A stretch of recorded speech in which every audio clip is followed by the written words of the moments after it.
Esse canal é bom demais, o Starable Football. Sempre que eu assisto alguma coisa e posto no canal, ele comenta lá. Gente boa da bola esse cara aqui. Gente boa da bola. Olá, sejam muito Oi. bem-vindos a mais um vídeo. E nesse mês, vamos mergulhar até as profundezas do iceberg da Copa Libertadores. Para você que não sabe, iceberg é um estilo de vídeo muito conhecido pela internet, onde as pessoas pegam um assunto, nesse caso a Copa Libertadores, e destrincham ele de sua superfície até as camadas mais profundas. Quanto mais funda a camada, mais denso, complicado ou desconhecido é o tópico.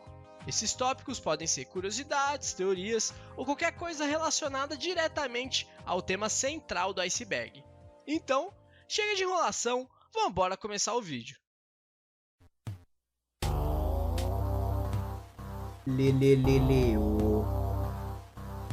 Não, o do Brasileirão eu achei muito foda. A Copa Libertadores teve seu início em 1960. Nessa época, ela reunia apenas os campeões nacionais do continente. Por isso, seu nome era a Copa dos Campeões da América. Faz Mas, em sentido. 1965, optou-se por dar outro nome ao torneio, que passaria a contar não apenas com os campeões nacionais, como também os vices. O nome escolhido foi o de Copa Libertadores da América, em homenagem, quem diria, aos Libertadores da América, aqueles que ajudaram a libertar a América do Sul dos domínios e da Tá. opressão dos colonizadores. As maiores goleadas da história do torneio aconteceram nas edições de 1970 e 71. Em jogos mata-mata, foi em 63. Vale ressaltar Caralho, que que o isso? Peñarol é o autor de ambas. Esse foi o torneio precursor da Copa Libertadores, sendo a primeira tentativa de se eleger um campeão sul-americano.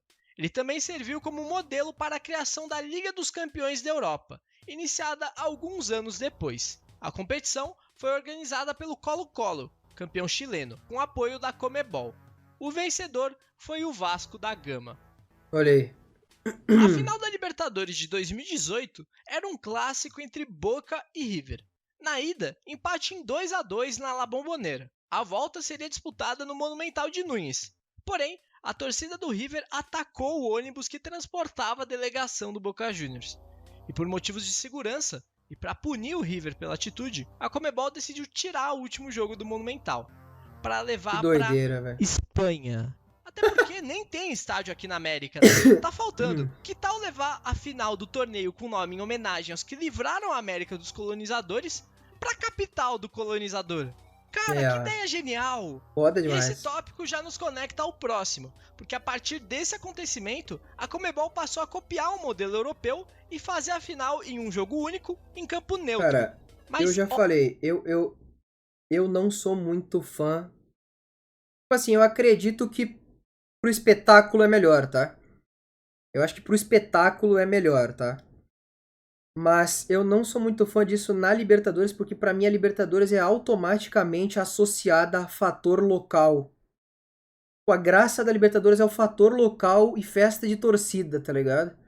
Aí tu bota num estádio aleatório, onde, tá ligado? Muitas às vezes.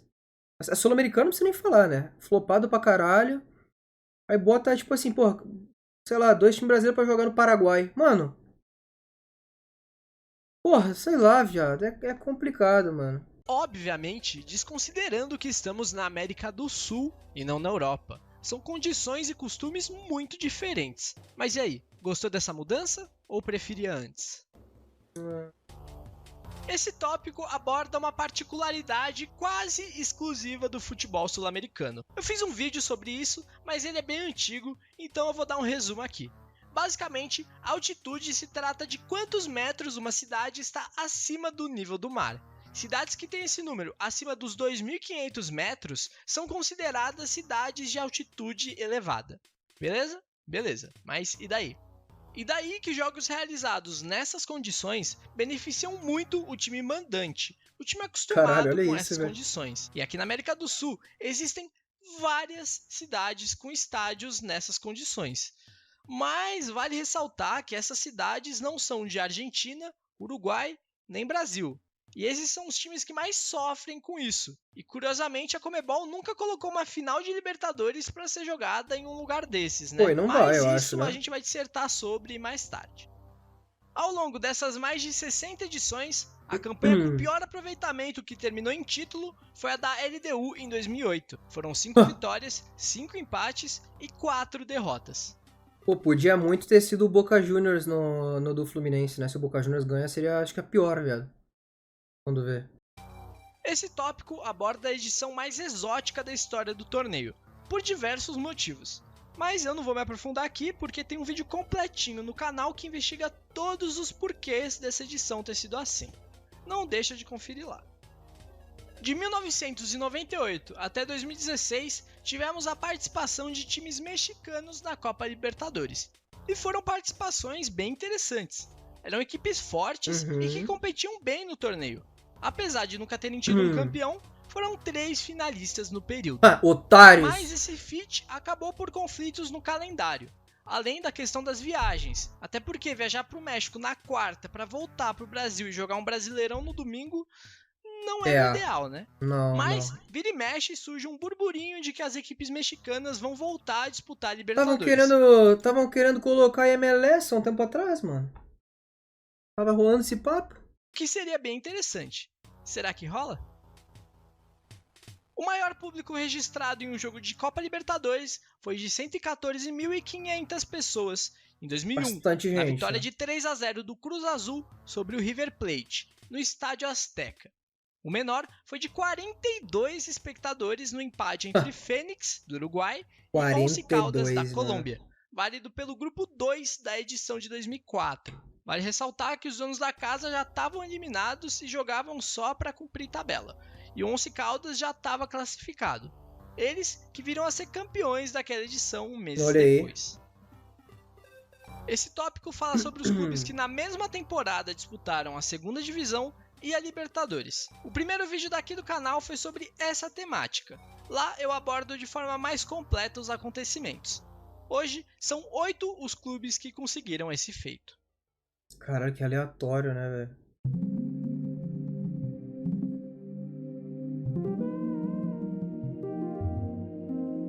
Na edição de 1972 da Libertadores, no duelo entre Atlético Mineiro e Olímpia, o jogo empatava em 2-2 quando se iniciou uma pancadaria.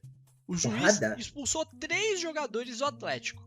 Porém, o camisa 9, que foi um desses expulsos, trocou a camisa, vestiu a 15 e seguiu em campo. Chegou a acertar um chute no travessão, inclusive. Foi aí que os jogadores do Olímpia perceberam e o juiz reexpulsou o atleta. No final das contas, o jogo terminou por falta de jogadores atleticanos, que tiveram... O Atlético Mineiro, ele tem essa história aí de ser vários caras expulsos no mesmo jogo numa Libertadores, né? Ele tem essa parada aí, aparentemente. Eram 6 expulsos. Em 2021, no meio da pandemia, River Plate e Santa Fé se enfrentavam na Argentina. O problema era que o River tinha 20 jogadores infectados pela Covid e, portanto, impossibilitados de jogar. De todo o elenco argentino, apenas 11 jogadores estavam disponíveis para o jogo. E nenhum deles era um goleiro. Por isso, o volante Enzo Pérez jogou improvisado no gol. Assim, o River ia a campo, sem substituto e com um goleiro que não era goleiro. Mas mesmo com todos esses contratempos... A Conmebol não deixar o River Plate meter um goleiro da base, jogador da base aqui no banco é loucura, mano. Pô, dá moral, viado. Porra, só pra esse jogo é loucura, cara. Juro por Deus, mano. É loucura, mano. O River venceu o Santa Fé por 2-1 e terminou classificado. Gente, pô, de verdade, assim. Pô, tu tá na Libertadores. Time profissional. Não é um time de merda, é o Santa Fé. Não é um time de merda. É um time conhecido. Tu jogar 90 minutos contra um time com um cara de linha no gol e perder é loucura. Pô, na moral, velho. É loucura, cara. É loucura, mano. É loucura. E sem reserva. Ficado pra próxima fase do torneio. Isso é a cara do Vasco? Eu nem vou te falar de quem que isso é a cara, viado. Nem vou te falar de quem que isso é a cara. Em jogo válido pela fase de grupos da Libertadores de 2000, o Palmeiras goleava o The Strongest por 4-0. e a câmera flagrou o goleiro Marcos, do Palmeiras, tomando um cafezinho para se manter aquecido. Afinal, fazia frio e o time boliviano não exigia muito da defesa alviverde. Essa atitude pegou mega mal e o goleiro saiu como snob. No jogo da volta, lá na altitude de La Paz, o Palmeiras tomou 4-2 e jogadores do The Strongest comemoravam cada gol como se estivessem tomando um cafezinho. Alguns dias depois, foram eliminados, o Palmeiras tomou uma goleada pro Rio Branco em Americana e o goleirão acabou falhando em alguns gols. As placas de publicidade do estádio mostravam uma marca de café a cada gol do time de Americana. Mais um Boca e River, dessa vez em 2015, pelas quartas de final. Na ida, o River havia vencido por 1-0. Na volta, o primeiro tempo acabou com um 0-0 sem muita emoção. No retorno do intervalo, torcedores do Boca jogaram spray de pimenta no túnel de acesso ao campo, deixando alguns atletas do River com machucados no olho e na pele. No final das contas, o jogo foi cancelado e a Conmebol decidiu eliminar o Boca Juniors da competição, classificando o seu rival, que no final das contas acabou como campeão daquela edição. Mas o que gera reclamações... Aí, lateral esquerdo, Jefferson com G. Vai tomar no teu cu, beleza? Vai tomar no cu. Entre os torcedores do Boca é o fato deles terem sido eliminados. É sempre um lateral esquerdo, mano.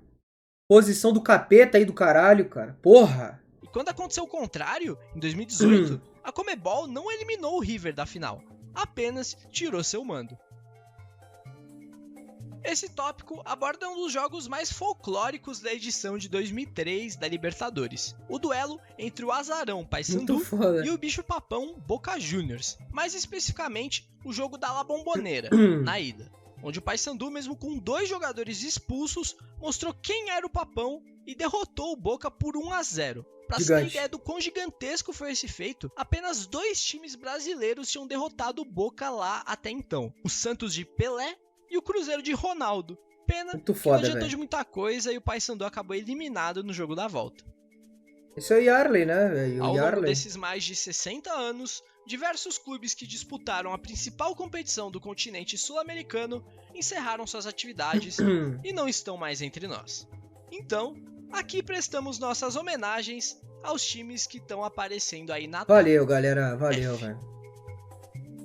Esse duelo entre Boca e Sporting Cristal, na Libertadores de 1971, foi o jogo mais violento da história da competição, que já é uma competição bem violenta. O Boca precisava vencer os peruanos para seguir sonhando com a classificação, e o placar teimava em ficar empatado até os 44 do segundo tempo, quando o jogador do Boca tentou arranjar um pênalti, mas o juiz ignorou, o que despertou a fúria dos argentinos, que partiram para cima dos adversários, iniciando uma pancadaria homérica. Caralho. No final das contas, o juiz expulsou 19 jogadores, encerrando o jogo ali mesmo. 3 atletas foram hospitalizados e os outros expulsos foram presos. Caralho. Sim, presos. Só foram liberados no dia seguinte. Caralho. Por causa do furdúncio, o Boca foi eliminado da competição. Tudo na mesma cela. Pois é. O Boca sempre curtiu muito ser eliminado por questões extra-campo. Papo reto. Isso é loucura. Aqui o nome já diz tudo. Pela pré-Libertadores de 2018, jogo entre Vasco e Jorge Wilstermann, o Vasco sofre o primeiro gol. Enquanto a TV passava o replay desse gol, ele foi lá e tomou outro. O jogo terminou 4-0 para os bolivianos, mas o Vasco terminou classificado nos pênaltis. Cara. Que loucura, no meu vídeo sobre os asteriscos dos títulos da Libertadores, quando eu disse que pra mim o maior roubo da história era no jogo entre Boca e Corinthians de 2013, muitos comentaram dizendo que esse era o jogo mais roubado da história. E de fato, quem sou eu para discordar, né? Era uma partida de desempate, para ver quem passava pra semifinal. E naquele Por que o jogo foi no Serra Dourada? Serra Dourada, com gramado cortado em desenhos um tanto quanto diferentes, com meia hora de jogo, o juiz expulsou o primeiro jogador atleticano de forma polêmica, para dizer o mínimo. Vamos ver aqui, galera. Vamos ver. Vamos ver aqui. Eu sou especialista em arbitragem. Em desenhos um tanto quanto diferentes, com meia hora de jogo, o juiz galera, talvez tenha sido um pouco exagerado aqui, realmente. expulsou o primeiro jogador atleticano de forma polêmica, para dizer o mínimo. O jogo seguiu e pouco tempo depois, outra expulsão, dessa vez por reclamação. Daí começou a confusão de fato. Comissão técnica do Galo, policiais e tudo que tinha direito em campo. Mas o juizão, não contente, decidiu expulsar todo o banco do Atlético e mais 3 jogadores do campo, encerrando assim a partida por número insuficiente de jogadores, e dando a vitória por WO e classificação ao Flamengo, que Cara, posteriormente seria campeão. Que loucura. Disciplina, mas eu acho que o juiz não tem o direito de estragar um espetáculo como esse, porque 2 equipes lutando... Gente, assim, não é que eu seja a favor disso, né? Não sou. Mas, assim, o fato de esse juiz não ter sido espancado é surpreendente. Se fosse hoje, esse juiz não saía do estádio, mano. Ele não saía do estádio, gente. Zero chance, mano. É louco. E foi comentarista da Globo por anos, né? Globo, TNT. Loucura, velho. Essa maldição consiste em ser impossível ser campeão da Libertadores depois de vencer todos os jogos da fase de grupos. Apenas 4 times conseguiram esse feito: Vasco em 2001, Santos em 2007, Boca em 2015 e Palmeiras em 2022. E nenhum deles foi campeão. Esse tópico aborda um time que ultimamente passa por maus bocados. Tá na 3ª divisão paulista, mas durante um período no início dos anos 2000 conseguiu emplacar boas campanhas e deu muito trabalho para gigantes do futebol sul-americano. Vale lembrar que o São Caetano chegou a ser finalista da Libertadores em 2002, perdendo a final pro Olímpia. O maior pecado é que eles chegaram muito, mas muito perto de ganhar. Ele teria sido campeão antes de Corinthians, Atlético Mineiro, Fluminense e Botafogo. E o Inter, né?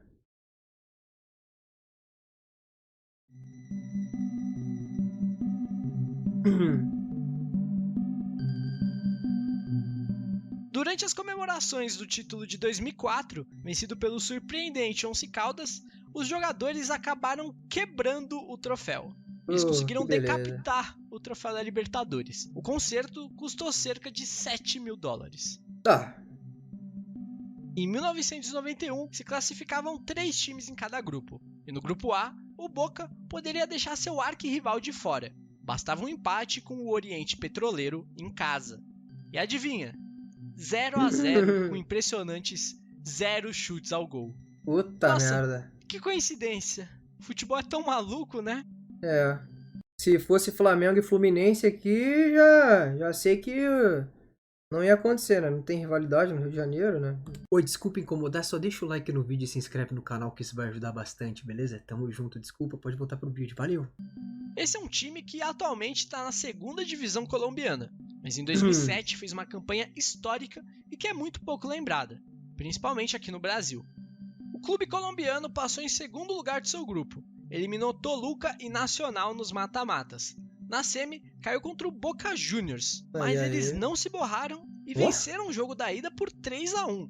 Bastava segurar o resultado na volta e ele seria finalista, contra o Grêmio que ele já tinha levado a melhor na fase de grupos. Mas a La Bombonera é fatal.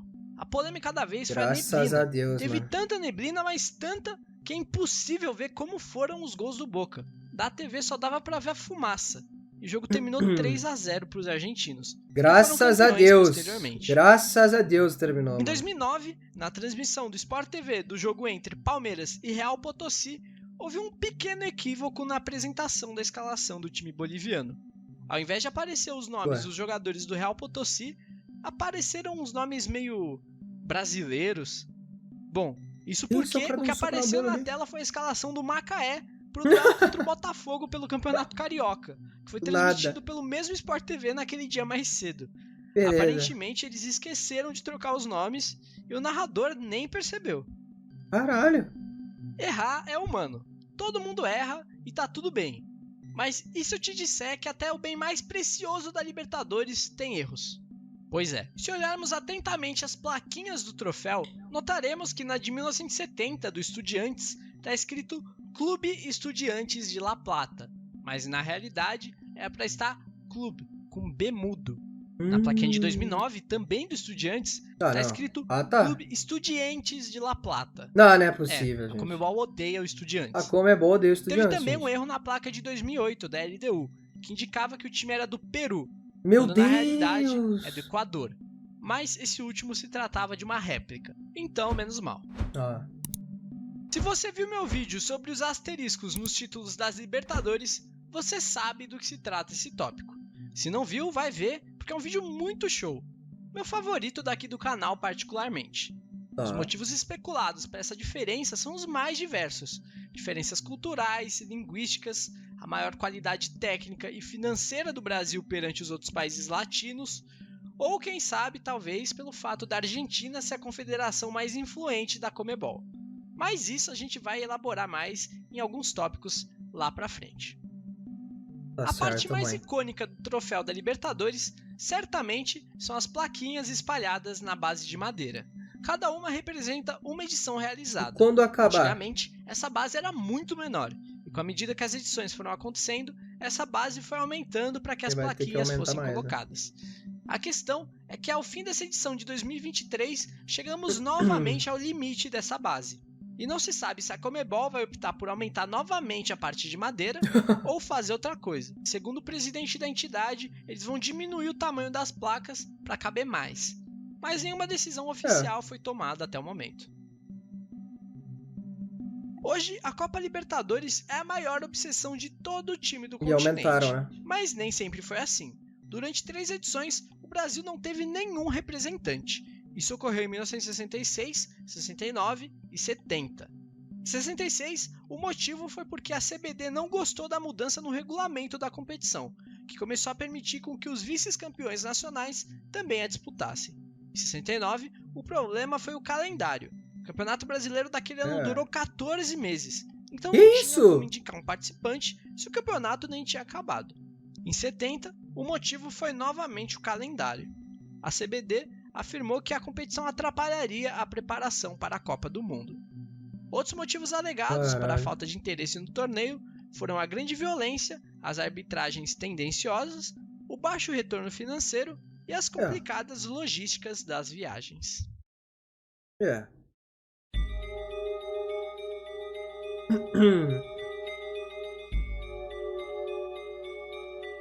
Mini Maracanaço é como ficou conhecido a emblemática vitória do Deportivo Itália sobre o Fluminense em pleno Maracanã. Detalhe que o Deportivo Itália já estava eliminado e o Fluminense passaria com uma vitória. Infelizmente, esse é um problema que vem ficando cada vez mais frequente em confrontos de Libertadores. Só até junho de 2023, durante Libertadores e Sul-Americana, foram 9 denúncias de racismo no ano. E 8 delas envolvem brasileiros. Bom, não preciso nem falar que a Conmebol não faz nada a respeito. Esse tópico é o outro lado daquela discussão lá do começo do vídeo sobre altitude. Tudo isso começou em 2007, quando o Flamengo foi jogar contra o Real Potosí, lá em Potosí, a mais de 4.000 metros de altitude. O jogo terminou empatado em 2-2 com diversos brasileiros passando mal. Então, a CBF mandou o caso lá para a FIFA, reclamando que os estádios do topo dos Andes não eram adequados para o futebol. Alguns meses depois, a FIFA vetou estádios que fiquem acima dos 2.500 metros de receber jogos internacionais. Mas isso prejudicava boa parte dos países membros da Conmebol, que logicamente foram contra o veto. E daí se desencadeou uma enorme polêmica. A comunidade andina emitiu um comunicado dizendo ser um atentado não só ao futebol, como aos habitantes das regiões em causa, afirmando ainda que a decisão da FIFA atenta contra os direitos humanos, viola os princípios estabelecidos na Carta Olímpica, a soberania dos povos e o princípio do jogo limpo. Evo Morales, presidente da Bolívia, qualificou o veto como uma espécie de apartheid do futebol. No final das contas, a FIFA deu para trás e cancelou o veto. Mas fato é que ainda existe uma certa cautela quanto a estádios. Os dois estão certos, os dois lados estão certos. Até mesmo aqui em continente sul-americano. Até porque é muito improvável que a Conmebol coloque uma final para ser jogada em um estádio muito acima do nível do mar.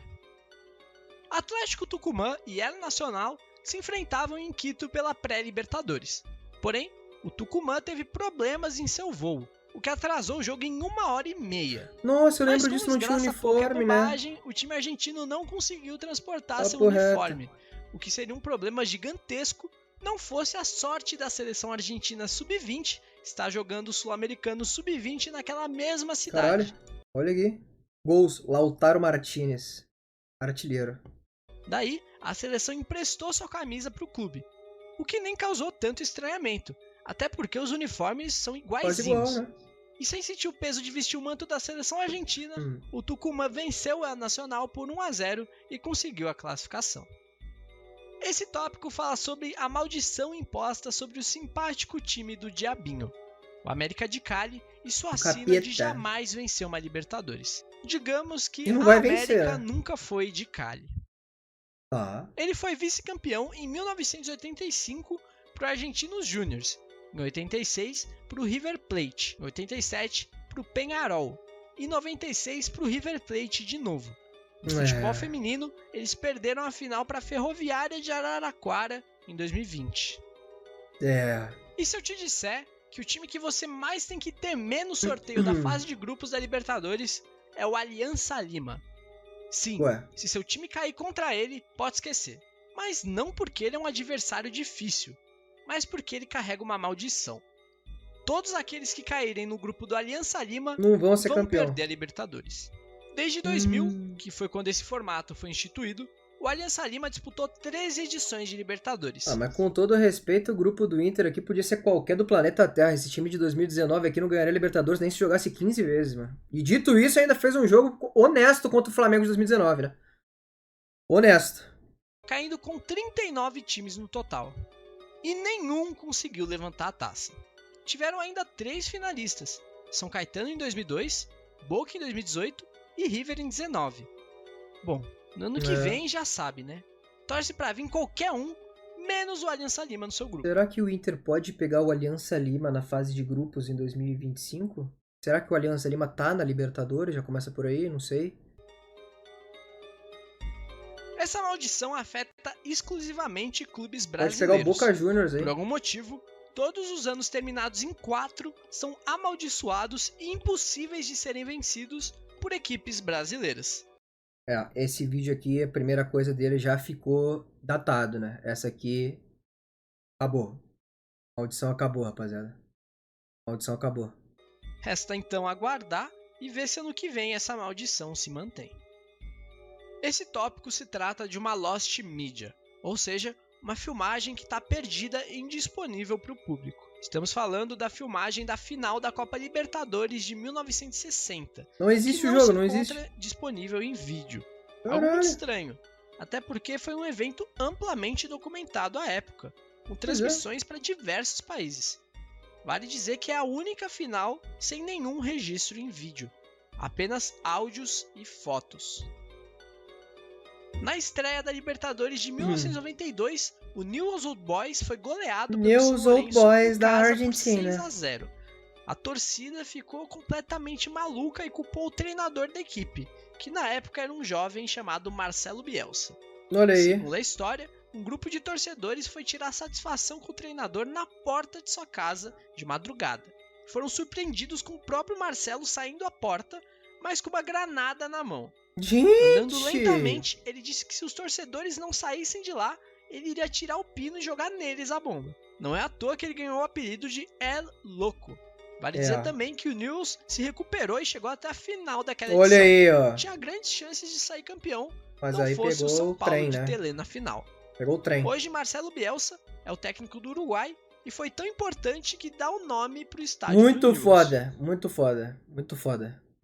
Muito foda. Caralho, história foda, tá? Historiaça. Durante a Libertadores de 2014, no duelo entre The Strongest e Defensor, no Hernando Siles, em La Paz, a transmissão da Fox Sports mostrou um vulto passando pela arquibancada de forma muito veloz e passando no meio da torcida local. Tudo fica ainda mais bizarro ao constatar que encontrada o torcedor correndo para acompanhar os minutos finais da partida. Olha aí, Bom, que isso, e aí, mano. você engole essa explicação? Não, mano, o cara tá atravessando Esse todo tópico mundo. engloba outros 2 temas dessa camada. Gente. Basicamente, vamos falar sobre a influência do narcotráfico na principal competição do futebol sul-americano. Durante os anos 80 e parte dos anos 90, cada time colombiano era ligado a um chefão do cartel. São tantas histórias que, se vocês curtirem, dá pra Absurdo. fazer um vídeo só sobre esse tema. Mas Bizarro, como esse é velho. um iceberg sobre a Libertadores, vamos nos limitar aos fatos que dizem respeito ao tema. Na edição de 1989, vencida pelo Atlético Nacional, ligado a Pablo Escobar, supostamente, Valeu, o que não valeu. faltam são suspeitas de Fala, envolvimento do Speedy. cartel. Muito Na obrigado. semifinal, entre Atlético Nacional e Danúbio, o jogo de ida em Montevidéu terminou empatado em 0-0. E na volta, segundo o relato do próprio juiz da partida, um grupo armado invadiu o hotel da equipe de arbitragem às vésperas do velho. jogo, deixando um saco cheio de dinheiro e uma mensagem bem clara: Nacional tem que ganhar. Bom, o resultado foi 6-0 para os colombianos. Os uruguaios também magicamente fizeram a pior partida da vida deles. Não, Ainda imagina. nesse ano de 89, um árbitro foi assassinado por Gente, ter tido uma não. arbitragem infeliz no duelo entre América de Cali e Independiente Medellín. Não, Por aí conta não. disso, o campeonato colombiano foi encerrado sem um vencedor. Então a Colômbia não tinha como indicar seus participantes para a Libertadores de 1990.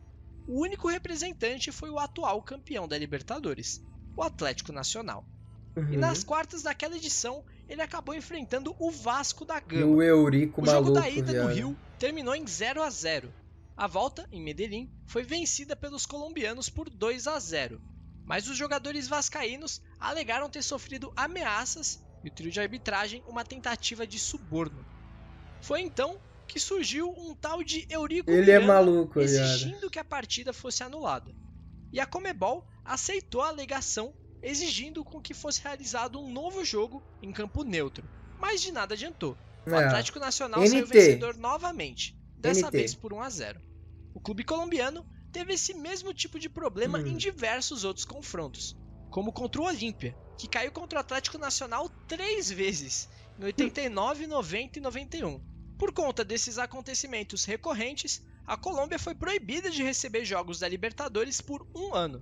Que Então, loucura, na velho. edição de 91, os clubes colombianos não tiveram outra opção senão mandar seus jogos em outros países. Inicialmente, o Nacional mandou seus jogos em San Cristóbal, cidade venezuelana próxima à fronteira da Colômbia.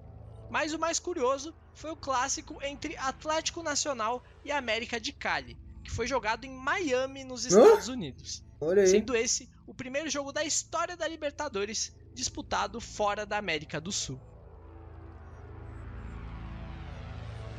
A estreia do atual campeão de uma Libertadores é um jogo muito especial que atrai muitos olhares. E na edição de 2013, essa partida foi marcada por uma tragédia. O Corinthians duelava com o San José em Oruro, lembrei, e mano. logo aos 5 minutos F. abriu o placar, o que provocou a euforia dos corintianos presentes, que lançaram um sinalizador, que acabou atingindo o rosto de um torcedor da equipe boliviana, Kevin Beltrán Espada, de 14 F, anos, que infelizmente não resistiu aos ferimentos causados pelo projétil, que atingiu o garoto a cerca de 300 km por hora. Nossa. Alguns torcedores do Corinthians ficaram detidos e só foram liberados após longas negociações entre os países. No final das contas, um torcedor de na época 17 anos assumiu a autoria do disparo. Foi feito um amistoso entre Brasil O e pior é Bolívia. que, tipo assim, mano, pô, deve ter sido uma parada completamente... É foda, tipo, porra, deve ter sido um acidente, muito acidente, tá ligado? Isso que é o mais foda, né? Mas porra, um moleque de 17 anos, mano, é loucura, viado. Porra, é muito duro tudo esse caso, mano. É foda, viado. É porque nem se ele quisesse ele conseguiria acertar uma criança a 30 metros de distância. Cada A fundos cabeça do para a moleque deve ter família de ficado, pô, Kevin. absurda também. Porém, sua família alega não ter recebido nenhum centavo Que dessa isso? partida. Caralho. Esse tópico se refere a alguns áudios vazados por um canal de TV em 2015 que mostram Julio Grondona, famoso cartola argentino que foi presidente da confederação por mais de 30 anos, assumindo crimes. Nos Olha telefonemas ele fala desde a escalação do árbitro do polêmico Corinthians e Boca de 2013 olha até aí. da compra do juiz em um Independiente e Santos em 1964. Caralho. Bom, escuta aí essa pérola.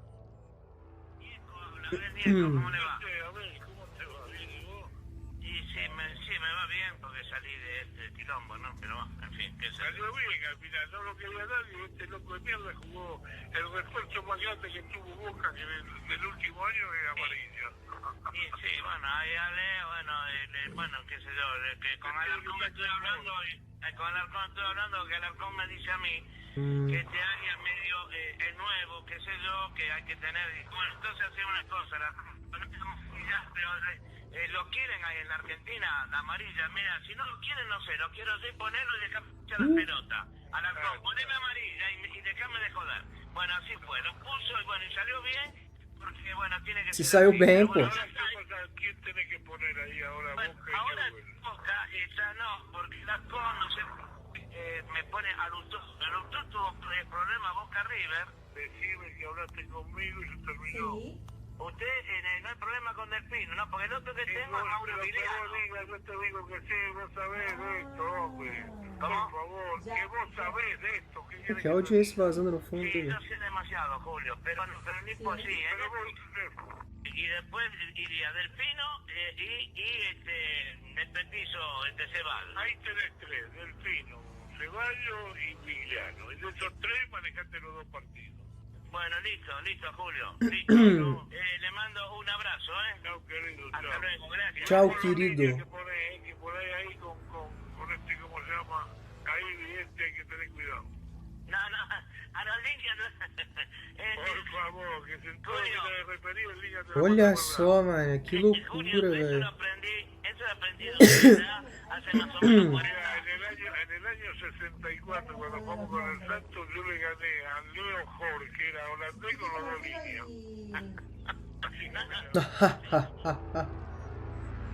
Isso Como deve ter já dito acontecido no tópico várias anterior, vezes, né, Os rapaziada? times brasileiros não participaram da Libertadores de 1970. Mas, antes do martelo ser batido, foi criado um torneio para decidir qual time representaria o Brasil nessa edição. O torneio foi chamado de Torneio dos Campeões da CBD.